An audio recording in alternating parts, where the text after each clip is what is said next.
Chapter 2. The complex was a square, one-story building with a glass-enclosed V cut in the middle of the eastern side, the greenhouse. There were 3 wings, each catering to a specialized field of endeavor. Alpha Wing was on the south side of the building. It housed the Wolf Boys and Daniel's rooms, the doctor's quarters, and Dr. Meyer Brandis' office. The virtual learning lab, gymnasium, pool, sauna, jacuzzi, mess hall, and the resident soldiers' quarters, where the armory was, were all on the doctor's side. The showers, maintenance, and recreational facilities were on the boys' and Daniel's side. To the left of Daniel's room, an elevator led to the basement storage area and laundry room.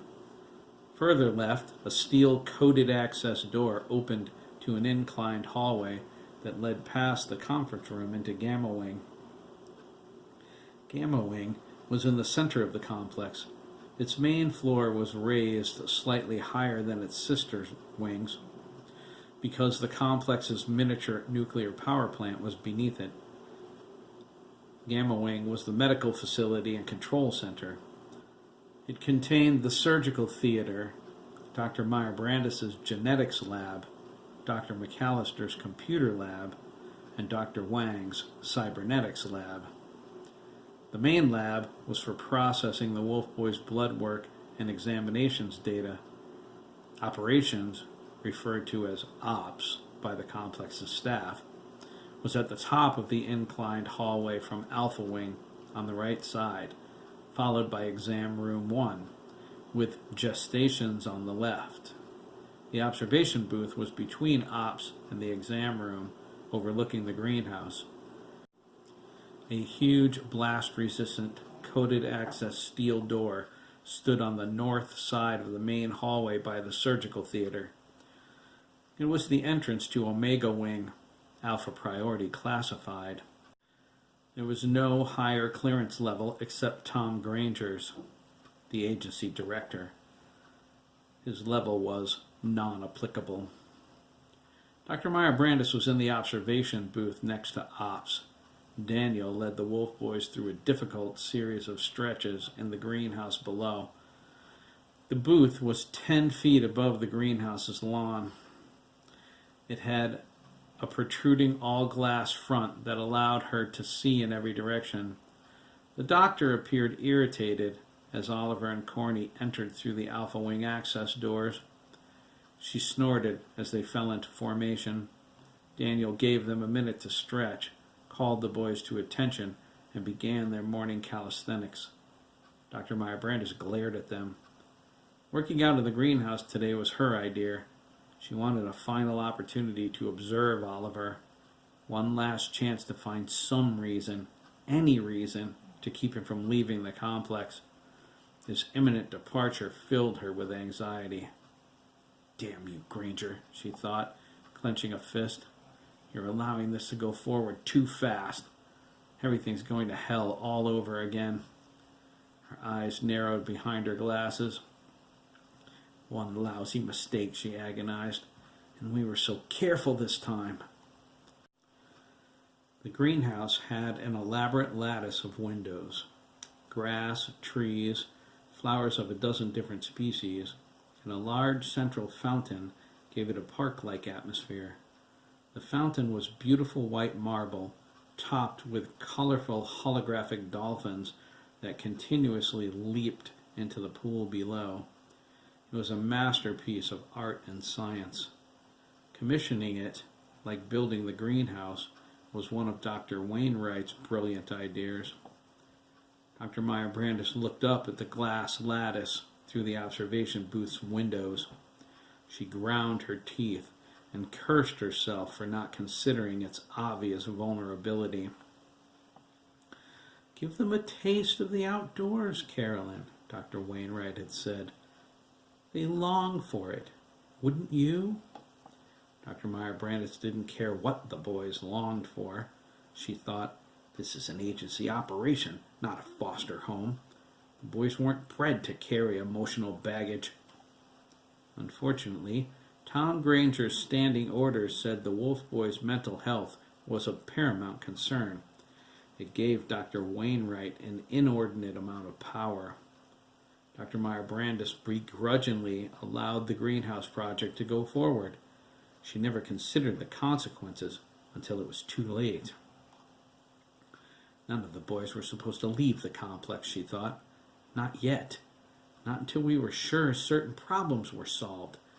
That stupid greenhouse may have ruined everything. Dr. Meyer Brandis shook her head and lit a cigarette.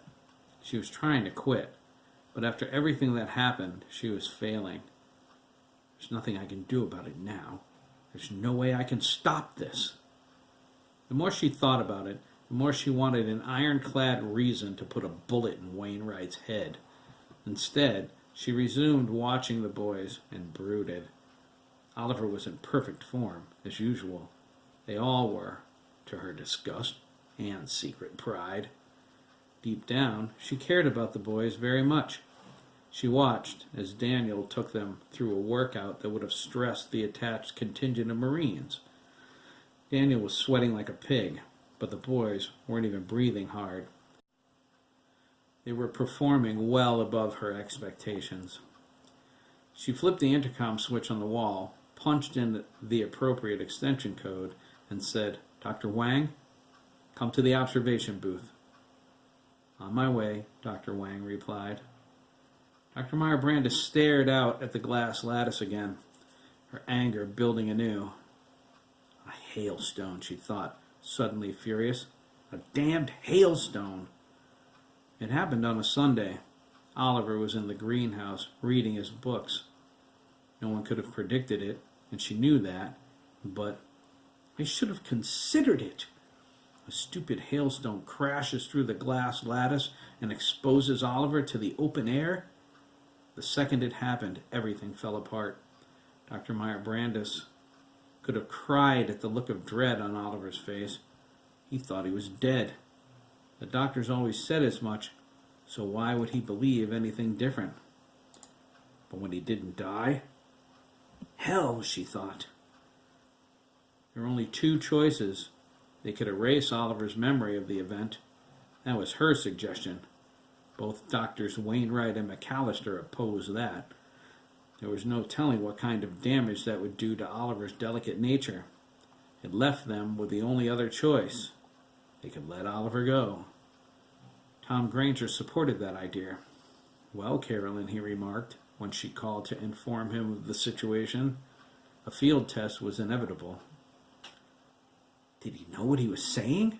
Dr. Meyer Brandis thought. There's so much that can go wrong. She wanted the authority to override the other doctor's recommendations, but Tom refused. He said, "You had that kind of control before, remember? And what happened?" Dr. Meyer Brandis shivered.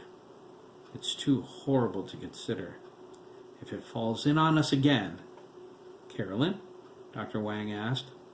He was a tall Asian man in his mid-30s, Japanese on his mother's side, Chinese on his father's.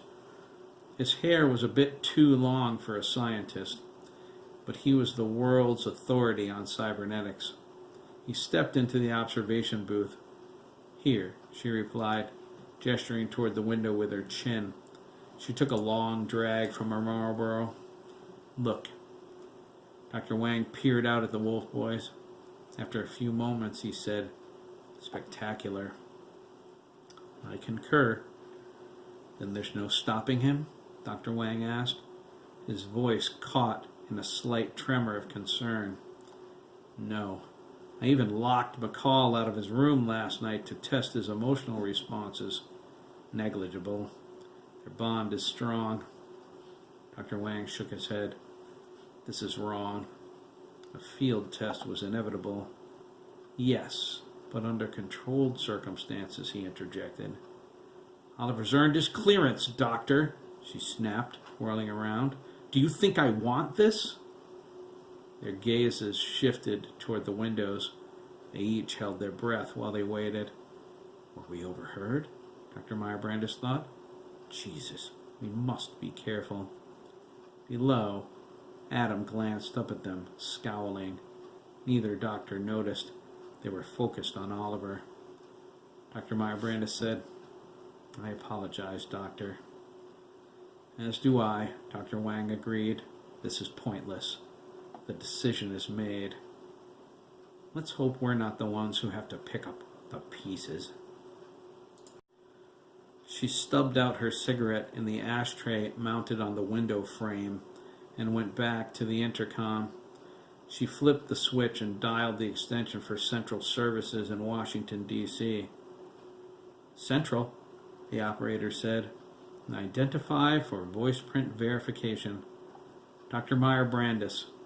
Is Agent Danziger on schedule?" "One moment," the woman replied. After a short pause and the sound of a computer keyboard clicking, she replied, "Yes, Doctor." "Arrange for pickup," she said. "Transmit the coordinates to Lieutenant Henderson at the complex." She hung up and turned to Dr. Wang. "Tell Lieutenant Colonel Ryan that our guest is en route."